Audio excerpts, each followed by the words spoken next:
नमस्कार सर.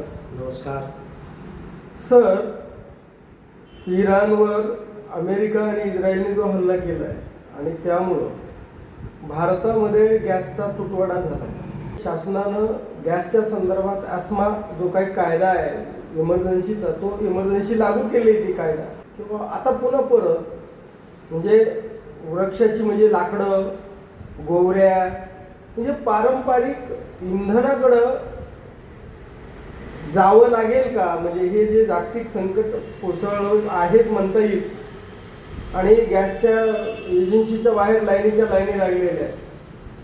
मग आता यामध्ये याचा गॅस आल्यामुळं किंवा घरोघरी गॅस गेल्यामुळं पर्यावरणावर काही वृक्षतोडीवर काही परिणाम झाला होता का? आणि आता पुन्हा परत वृक्षतोड पुन्हा वाढण्याची शक्यता आहे का? म्हणजे नेमकं या गॅस टंचाईचा म्हणजे इंधन टंचाईचा आपल्यावर काय परिणाम होईल? ह्या इंधन टंचाईचा परिणाम हा फक्त शहरी भागामध्ये, जे मेट्रो सिटीज आहे तिथं याची फार मोठी टंचाई आहे. परंतु जे ग्रामीण आणि अर्ध ग्रामीण शहरं जे आहेत तर त्यांना याची कुठलीही झळ बसणार नाही आणि भविष्यातही त्याच्या झळा त्यांना सोसाव्या लागणार नाही. जे काही पर्यावरणाचं आतापर्यंत नुकसान झाले त्या नुकसानीचे जबाबदार हे सगळे शहरी लोक आहेत आणि सगळे जास्तीत जास्त हे मेट्रो सिटीमधले आहेत. म्हणजे आताच नाही तर भविष्यात सुद्धा जेव्हा जेव्हा मानवनिर्मित अथवा कृत्रिम अशा आपत्ती येतील तर तेव्हा याचा सामना सगळ्यात अगोदर शहरी लोकांना, मेट्रो सिटीतल्या लोकांना करावा लागणार आहे. ग्रामीण लोकांना याच्या फारशा झळा नाहीत. त्याचं कारण सगळ्यात पहिल्यांदा जर बघितलं तर आज ऊर्जेचा वापर सगळ्यात जास्त शहरी माणूस करतो. मग तो खनिज तेलांचा असेल, त्याचबरोबर विजेचा असेल आणि त्याचबरोबर गॅस ज्याची टंचाई आज निर्माण झाली त्याचा असेल. याचा एकूण लोकसंख्येच्या, जागतिक लोकसंख्येच्या प्रमाणात बघितलं तर मेट्रो सिटीतले लोक हे अत्यंत मोठ्या प्रमाणामध्ये याचा उपभोग घेतात. नुसता उपभोग घेत नाही तर ते स्वैरपणे त्याचा वापर करतात की हे पुढं भविष्यामध्ये आपल्या पिढ्यांना उरेल याची कुठलीही चिंता नाही. आज आपल्याला इराणच्या निमित्तानं त्याची जाणीव आपल्याला करून दिली निसर्गानं असं म्हणा किंवा मानवनिर्मित संकटामुळे ती आपल्याला झाली. आता तुम्ही पेपरमध्ये बातम्या वाचत असताल किंवा 4 दिवस, 8 दिवस, 15 दिवस एवढ्या दिवस पुरेल एवढाच गॅस जे कमर्शियल उद्योजक आहेत, व्यावसायिक आहेत, हॉटेल व्यावसायिक आहेत तर त्यांच्याकडे शिल्लक असल्याच्या बातम्या आपल्याला येतात. परंतु हे टंचाई किंवा हे आपत्ती त्याच लोकांना आहे ज्यांनी आतापर्यंत पैशाशिवाय दुसरं काहीच कमवलं नाही. म्हणजे ज्यांनी आतापर्यंत ज्या काही सेवा केल्या, मग ते हॉटेल व्यावसायिक असो किंवा कोणी असो, तर यांनी काय केलं की या सगळ्या माध्यमातून सेवा व्यवसायातून फक्त पैसा आणि पैसा कमवला. त्यांनी पर्यावरणाकडे लक्ष दिलं नाही. त्यांनी आपल्या आजूबाजूला काय घडतंय याच्याशी त्यांना काही देणं गेलं नाही. त्याचे परिणाम कधी ना कधी निसर्ग आपल्याला परतून देतो आणि त्याचे भोग आपल्याला भोगायला लावतो. आता सगळ्यात महत्त्वाचा मुद्दा हा आहे की याचे परिणाम सगळ्या जगातल्या सगळ्या लोकांवरती नाहीत. त्यामध्ये जो ग्रामीण जीवन जगत असलेला माणूस आहे, अर्बन भागातला, तर त्याला याचे परिणाम नाहीत. कारण त्यांनी काय केलं की तो 50% जरी आजच्या विकसित जगासोबत जगत असला तरी गॅसचा वापर तो शहरी लोकांपेक्षा कमीच करतो.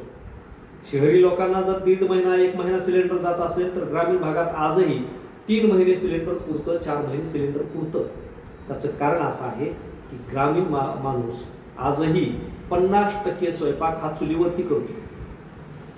आता मग चुलीवरती स्वयंपाक करतो, मग जळणासाठी तो लाकूड वापरतो का? झाडं तोडतो का? नाही. झाडं तोडण्याचा जो काही रेशो होता तो पूर्वीपेक्षा थोडाफार कमी झाला. थोडाफार वृक्षतोड चालूच आहे, बरोबर आहे. परंतु ही वृक्षतोड चुलीच्या जळणासाठी नाही. ही वृक्षतोड आहे वृक्ष विकून त्यातून पैसा कमवण्यासाठी. म्हणजे पैशाच्या गरजेसाठी वृक्षतोड आहे, तुमच्या इंधनासाठी नाही. ही पूर्वी सुद्धा इंधनासाठी वृक्षतोड नव्हती आणि आजही नाही. त्याचं कारण असं आहे की आपल्या शेतामध्येच इतकं बायोमास निघतं की ते तुम्हाला वर्षभर पुरेल एवढा इंधन देतं. मग आता जर बघितलं तर तुराट्या आहेत, आता शेतं रिकामे झाले, तुराट्या निघल्या. ज्यांच्याकडं 10 गुंठे तूर होती ना, त्याला 6 महिने पुढच्या तुराट्या पुरतील एवढं इंधन ते तुराट्या देते. पळाट्या आहेत, ज्यांचा कापूस आता उपटणं चालू आहे त्या पळाट्या आहेत. बरं, याच्याही व्यतिरिक्त तुम्हाला एक सांगतो की बांधावरती बाबळे असतात, बोरी असतात. उन्हाळा सुरू झाला की आजूबाजूचे शिरडुके जे शेळी सांभाळणारे लोक आहेत ते आपलं त्या साळायचं काम करतात, फाटा पाडायचं काम करतात. त्या शेळ्यांसाठी जो फाटा पाडलेला असतो बाबळी बोरीचा, ते जे उरलेलं शुष्क झालेलं लाकूड असतं किंवा फाटा असतो ना, ते सुद्धा इतक्या मोठ्या प्रमाणात असतं की ते एका कुटुंबाचं वर्षभराचं ज्वलन किंवा स्वयंपाक पुरेल एवढं असतं.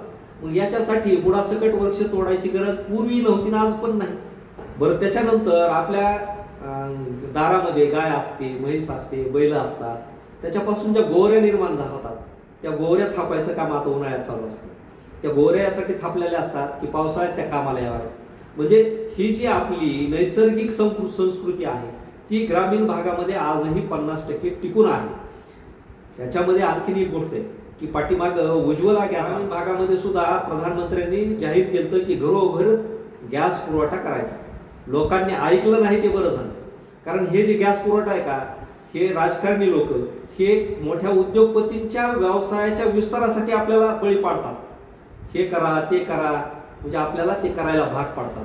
आपण त्यांचं सगळंच ऐकलंच पाहिजे असं नाही. आज तुम्हाला त्याची जाणीव झाली असेल की सगळ्या लोकांनी ते गॅस घेतले पण त्याचा वापर तितका नाही, म्हणून आज त्यांच्यावरती गॅस टंचाई नाही.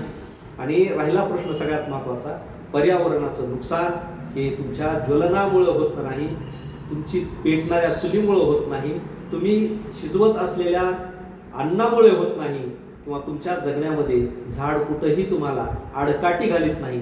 झाड तुम्हाला तेव्हाच अडचण ठरतं जेव्हा आपल्या मनामध्ये आपल्या गरजा, सुखवस्तू गरजा म्हणा त्याला, म्हणजे अनावश्यक गरजा की ज्या भौतिक जगामधून आपल्याला मिळवायच्या, त्या मिळवण्याच्या हव्यासामध्ये झाड बळी पडतं आणि तिथं पर्यावरण संपतं.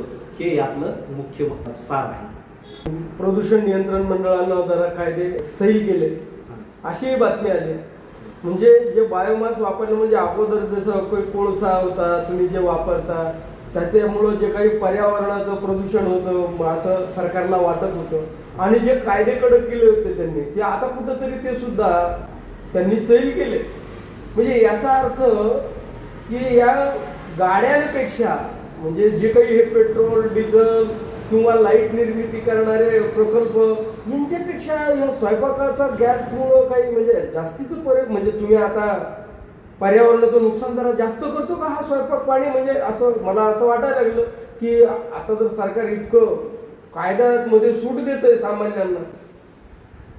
स्वयंपाकामुळे प्रदूषण होतं हे जर सत्य असतं तर पूर्वी घरोघरी चुली मातीच्या होत्या, मोठ्या प्रमाणात गावं आणि गावातली माणसं एकत्र राहत होती. आता तरी गावं पांगलेली, आपापल्या शेतवस्त्यावर राहायला गेली. त्या काळामध्ये तर सगळ्या गावामध्ये एकत्र लोक राहत होती, सगळ्यांच्या घरी चुली पेटत होत्या, तरी सुद्धा गाव असं दुकानात कोंदलेलं आपल्याला दिसत नव्हतं. त्याचं कारण असं आहे की जेव्हा लाकूड जळतं तेव्हा त्याच्यामधून कार्बन रिलीज होतो. आता कार्बन कुठला राहतो किंवा धूर कुठला राहतो त्यामधला, की 2 प्रकारचे असतात की जे वातावरणामध्ये डिझॉल्व्ह होणारा आणि काही प्रदीर्घ काळ वातावरणात टिकून राहणारा. मग प्रदीर्घ काळ जो कार्बन वातावरणात टिकून राहतो तो आरोग्याला घातक राहतो आणि तो सगळ्यात मोठा कार्बन आपल्याला कारखान्यांच्या चिमण्यामधून बाहेर पडताना दिसतो. आणि दुसरा कार्बन आहे गाड्यांच्या सायलेन्सरमधून बाहेर पडताना आपल्याला दिसतो. त्याचा परिणाम या सगळ्या जैवविविधतेवरती होतो. आता राहिला प्रदूषण नियामक मंडळ. प्रदूषण नियामक मंडळ हे चुलीच्या धुरामुळं जर प्रदूषण होतंय असं म्हणत असेल तर कदाचित ते कारखान्यांना सूट देऊन सर्वसामान्य माणसांना जबाबदार धरतंय किंवा त्याच्यावरती ते ढकलून देतंय असं म्हणता येईल.